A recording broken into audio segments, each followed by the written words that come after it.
कहानी की शुरुआत में बताया जाता है कि चेस्टर्स मिल नाम का एक शहर पहले आम शहरों की तरह ही था, लेकिन फिर वहाँ कुछ ऐसी भयानक डरावनी घटनाएं घटने लगी जिससे पूरा का पूरा शहर नर्क से भी बदतर बन गया। लेकिन आखिर वहाँ ऐसी कौन सी खतरनाक घटनाएं होने लगी, चलिए जानते हैं। तो कहानी की शुरुआत होती है बार्बी नाम के एक लड़के को दिखाते हुए जो एक डेड बॉडी को जंगल में दफना रहा था। बार्बी वहाँ का लोकल निवासी नहीं था और बार्बी के माथे पर लगी चोट को देखकर लग रहा था कि मरने वाले बंदे के साथ उसकी काफी ज्यादा लड़ाई हुई होगी। उस आदमी को दफनाने के बाद बार्बी अपनी कार में शहर से बाहर निकलने लगता है, लेकिन तभी उसका सामना शेरिफ नाम के एक पुलिस ऑफिसर की कार से होता है। उसे देखकर वो थोड़ा डर जाता है, जिससे उसका ध्यान ड्राइविंग से हट जाता है, लेकिन किसी तरह वो पुलिस से बच निकलता है। पर तभी कुछ गायें सड़क के बीचों बीच खड़ी थी। उनको बचाने के लिए बार्बी अपनी कार को एकदम से मोड़ देता है, जिससे वो गायों से भरे खेत में पहुंच जाता है। इससे उसे थोड़ी चोट लग गई थी। कुछ सेकंड्स बाद वहाँ पर जमीन अर्थक्वेक की वजह से जोर जोर से हिलने लगती है कि अचानक आसमान से एक चीज बार्बी के सामने आकर नीचे गिरती है और सब कुछ शांत हो जाता है। बार्बी देखता है कि एक गाय आसमान से गिरने वाली उस चीज से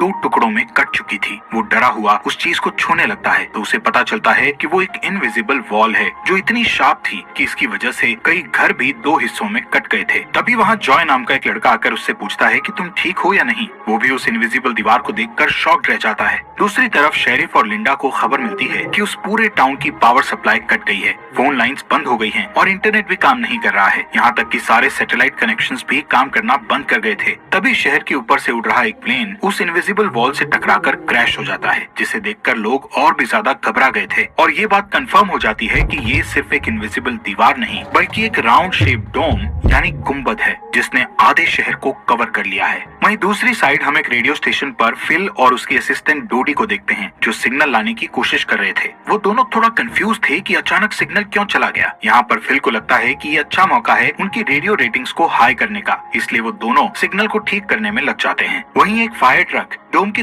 दूसरी तरफ से आ रहा था, जिसे देख बार्बी ट्रक वाले को इस इनविजिबल वॉल की तरफ इशारा करता हुआ उसे रुकवाकर क्रैश होने से बचा लेता है। थोड़ी देर बाद वहाँ इन्वेस्टिगेशन करने के लिए कुछ पुलिस वाले आते हैं, पर इस इनविजिबल डोम को समझना उनके बस की बात नहीं थी। उसी समय वहाँ पर एक शहर का काउंसिलमैन जिसका नाम बिग जिम था वो भी पहुँच जाता है, लेकिन उसे भी इस डोम के बारे में कुछ भी समझ नहीं आता। यहाँ पर पुलिस को इन्फॉर्मेशन मिलती है कि उस शहर की तरफ आने वाले सभी रास्तों को बंद कर दिया गया है क्योंकि उस डोम की वजह से बहुत सारे एक्सीडेंट हो रहे हैं। इसके थोड़ी दूर घर पर जूनियर नाम का लड़का एनजी नाम की लड़की के साथ इंटीमेट हो रहा था। एनजी पेशे से नर्स थी और जो की बड़ी बहन भी थी। इंटीमेट होने के बाद जूनियर एनजी से कहता है कि मैं तुमसे बहुत प्यार करता हूँ, लेकिन एनजी उसे कहती है कि वो उसके लिए ऐसा कुछ फील नहीं करती। इससे जूनियर का दिल टूट जाता है और उन दोनों में बहस होने लगती है। यहाँ पर उनकी बहस इतनी बढ़ जाती है कि एनजी उसे थप्पड़ मारकर वहाँ से चली जाती है। इसके बाद हम 3 लोगों की फैमिली को देखते हैं, जिसमें मदर कैरोलीन, एलिस और उन दोनों की बेटी नोरी उसी टाउन की तरफ जा रही थी। उन्हें इस बात की खबर नहीं थी कि डोम ने उस टाउन को कवर किया हुआ है।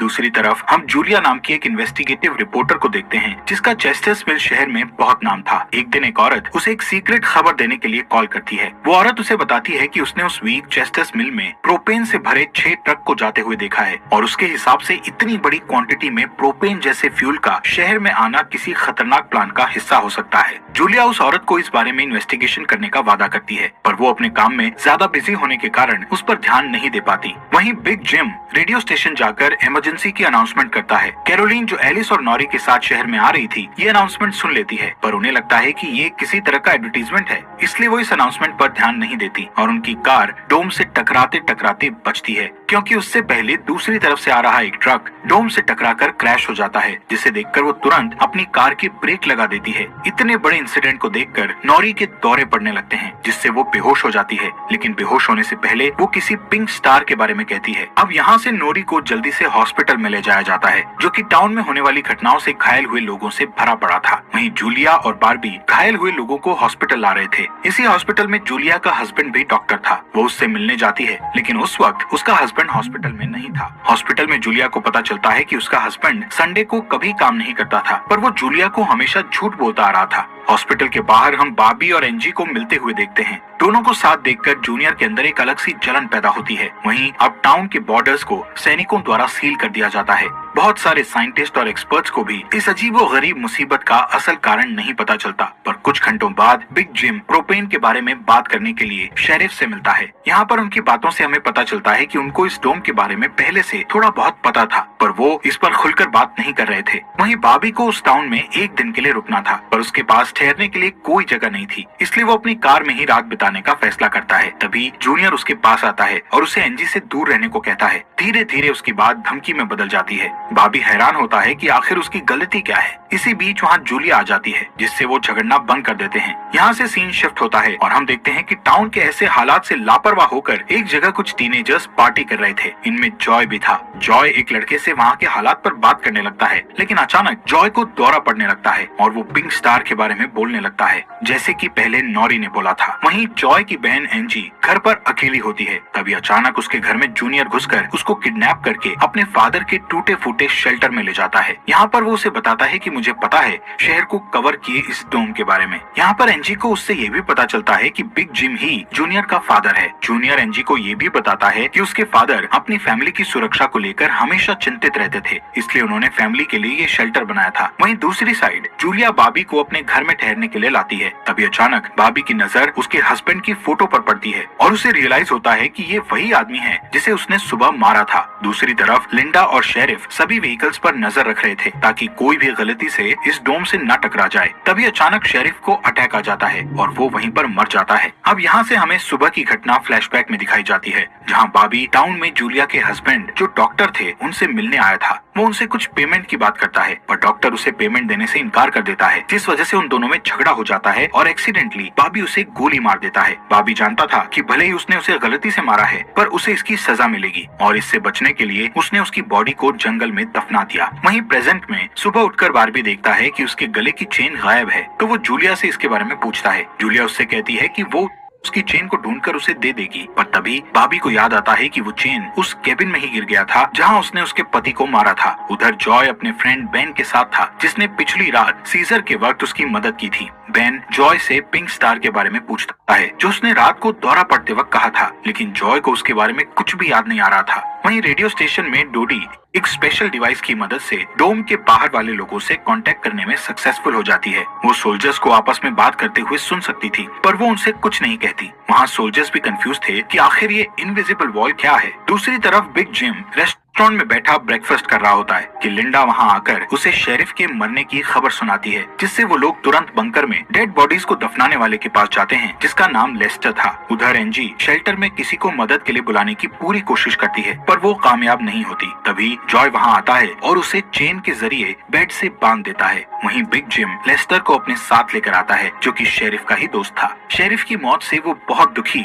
और परेशान हो जाता है। जब लिंडा उनके आसपास नहीं होती, तब वो और बिग जिम पिछले महीने होने वाले प्रोपेन के इंपोर्ट के बारे में बात करते हैं कि प्रोपेन के इंपोर्ट में उन तीनों का ही हाथ था और उन्होंने टाउन वालों से ये बात छुपाई थी। शेरिफ की मौत से ये कंफर्म हो गया था कि वो उनकी इन्वॉल्वमेंट के बारे में किसी को कुछ नहीं बता पाएगा, जो कि उनके लिए अच्छी खबर भी थी। उसी दिन बाद में लिंडा पुलिस स्टेशन आती है तो देखती है कि बिग जिम शेरिफ के ऑफिस में कुछ ढूंढ रहा है। लिंडा की पूछने पर जिम उसे कहता है कि वो वहाँ शेरिफ की वसीयत के पेपर्स ढूंढ रहा है, लेकिन असल में वो वहाँ प्रोपेन के इंपोर्ट से जुड़े पेपर्स को ढूंढने आया था, जो उसे और लेस्टर को परेशानी में डाल सकते थे। वो तुरंत बाहर आकर शेरिफ को बताता है कि मुझे लगता है वो पेपर शेरिफ के घर में होंगे, जिन्हें लाने के लिए वो लेस्टर को तुरंत उसके घर भेजता है। इसी बीच जूलिया जल्दी से रेडियो स्टेशन पर डोडी के पास जाती है, जहाँ वो देखती है कि वो लोग डिवाइस के जरिए डोम के बाहर खड़े सैनिकों की बातचीत सुन सकते हैं। उनकी बात सुनने पर जूलिया को पता चलता है कि वो लोग जमीन खोदकर डोम को बाहर निकालने की कोशिश कर रहे हैं, पर वो इस काम में कामयाब नहीं हो पा रहे हैं। इसके बाद जूलिया रेडियो के जरिए पूरे टाउन में डोम वाली खबर को फैला देती है, जिससे लोगों में डर पैदा हो जाता है और लोग घबरा जाते हैं।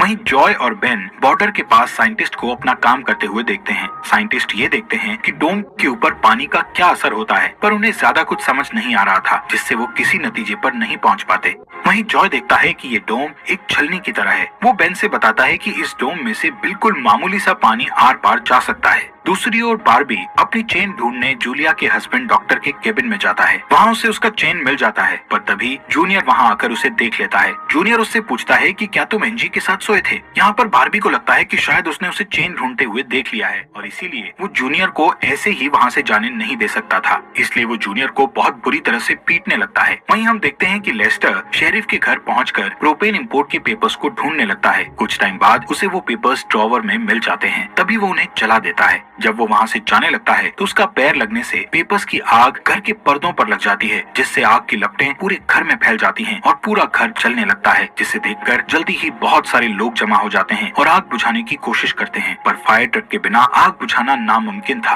अगर वो लोग घर को जलने देते तो डोम के अंदर का टेम्परेचर बहुत बढ़ जाता, जिससे लोगों की जानें भी जा सकती थी, इसलिए सब मिलकर आग बुझाने में लग जाते हैं। बाबी लोगों को आग बुझाने में लीड करता है। तभी लिंडा को घर के अंदर से लेस्टर की चीखने की आवाजें सुनाई देती है। वो अंदर जाकर उसे घसीट कर बाहर निकाल लाती है और इलाज के लिए डॉक्टर के पास भेज देती है। यहाँ पर लोगों को आग बुझाने में 1 घंटे के बाद भी कामयाबी नहीं मिलती, उल्टा आग और भड़क जाती है। आखिर में जिम लोडर लेकर आता है और घर को गिरा देता है, तब कहीं जाकर आग शांत होती है। इसके बाद सारे थके हुए लोग इकट्ठा होते हैं। उनमें से पॉल नाम का एक पुलिस वाला फ्रस्ट्रेट होकर कहता है कि हम सभी लोग इस डोम से कभी भी बाहर नहीं निकल पाएंगे, क्योंकि ये डोम आग से जो धुआं निकला है उसे बाहर नहीं निकलने दे रहा। वो कहता है कि हम सभी इस डोम के अंदर ही मरने वाले हैं। इतना कहता हुआ वो हवा में गोली चला देता है, जो कि डोम से टकराकर एक दूसरे पुलिस वाले को लग जाती है और वो तुरंत मर जाता है। यहाँ पर पॉल को अरेस्ट कर लिया जाता है। अंधेरा होने पर जॉय और उसके दोस्त स्केटिंग के लिए जाते हैं। तभी वहाँ पर नोरी जॉय के पास आकर उसे कहती है कि उसे अपना फोन चार्ज करना है। जॉय उसे अपने घर ले जाता है, क्योंकि उसके घर में जनरेटर था, जो कि उस टाउन के गिने चुने घरों में ही था। उधर लिंडा पॉल को जेल लेकर आती है। वहाँ कुछ लोग पुलिस स्टेशन के बाहर प्रोटेस्ट कर रहे थे। असल में वो लोग पुलिस के घटिया सिस्टम का विरोध कर रहे थे। जिम उन सबको ये कहकर शांत करता है कि जरूरत पड़ने पर उन सबकी मदद की जाएगी। लॉकअप में बंद होने के बाद पॉल को हार्ट अटैक आ जाता है, जिससे लिंडा उसकी मदद के लिए दौड़कर अंदर जाती है, लेकिन तभी उसे पता चलता है कि पॉल सिर्फ अटैक आने की एक्टिंग कर रहा था।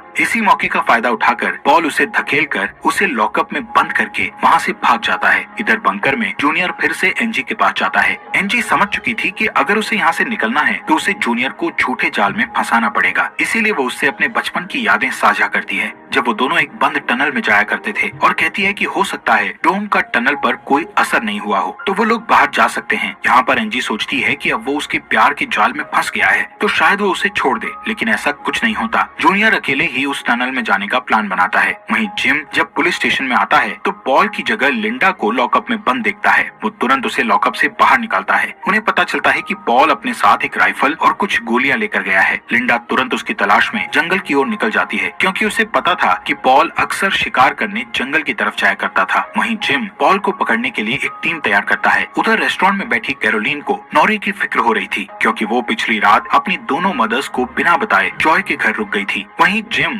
लोगों से पॉल को तलाश करने के लिए उसकी टीम ज्वाइन करने को कहता है। वो बाबी से भी उनके साथ चलने को कहता है, क्योंकि वो आग बुझाने में अच्छा लीडर साबित हुआ था। इसके बाद वो लोग जंगल में जाने लगते हैं। रास्ते में बार्बी अपनी खूबियां दिखाता हुआ उनसे कहता है कि वो मिलिट्री में भी रह चुका है। वहीं दूसरी ओर जूलिया जूनियर को टनल की तरफ जाते हुए देखती है। वो उसे रोककर पूछती है कि वो बैग पैक करके कहाँ जा रहा है, लेकिन जूनियर बहुत जल्दी में था और वो नर्वस भी था। वो कहता है कि मैं बस यहीं पास में अपने दोस्त से मिलने जा रहा हूँ। इससे जूलिया का शक उस पर और भी बढ़ जाता है और वो उसका पीछा करती हुई टनल तक पहुँच जाती है। उधर जॉय के घर पर जॉय और नॉरी साथ में नाश्ता कर रहे थे। जॉय पहले कभी किसी लड़की के साथ अकेला नहीं रहा था, इसलिए थोड़ा नर्वस फील कर रहा था, जबकि नॉरी कॉन्फिडेंट थी और बातचीत में भी हाजिर जवाब थी। तभी बेन और 2 लड़कियों को अपने साथ लेकर उसके घर आ जाता है, जिन्हें फोन चार्ज करना था। उन्हें इम्प्रेस करने के लिए बेन को जनरेटर यूज करना था, जिसके लिए जॉय बेन को थोड़ी बेदिली से इजाजत दे देता है, क्योंकि उस टाउन में जनरेटर एक बहुत काम की चीज थी और इस तरह उसका मिसयूज करना उसे सही नहीं लग रहा था।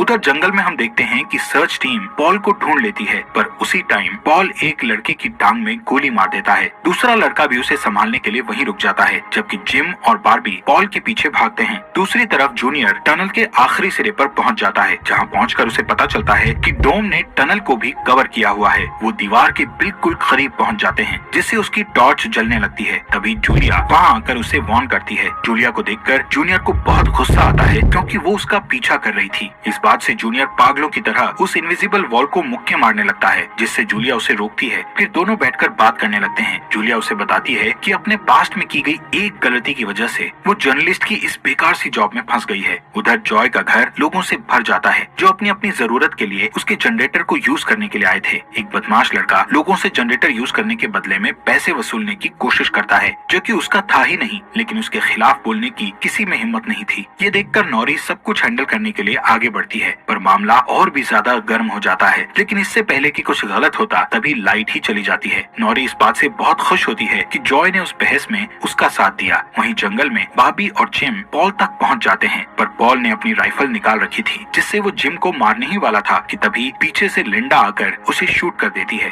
दूसरी साइड कैरोलीन जॉय के घर जाकर अपनी बेटी नोरी से मिलती है। वो नोरी से कहती है कि उसे थोड़ा जिम्मेदार बनना चाहिए। उसकी डांट सुनकर जॉय और नोरी एक दूसरे का हाथ पकड़ लेते हैं, जिससे एक स्ट्रेंज स्पार्क पैदा होता है और उसी वक्त दोनों को दौरे पड़ने लगते हैं। वो दोनों एक साथ किसी पिंक स्टार के बारे में बात कर रहे थे। उधर जूनियर शेल्टर में एनजी के पास जाता है, लेकिन इस बार उसके हाथ में फर्स्ट एड किट थी। एनजी उसके जख्मों पर मरहम पट्टी करती है और चुपके से सीजर अपने पास रख लेती है। वहीं हम देखते हैं कि जूलिया और बार्बी दिन भर की थकान के बाद वापस घर लौटते हैं, लेकिन जूलिया जूनियर की बातें सुनने के बाद से ही बार्बी पर शक करने लगी थी और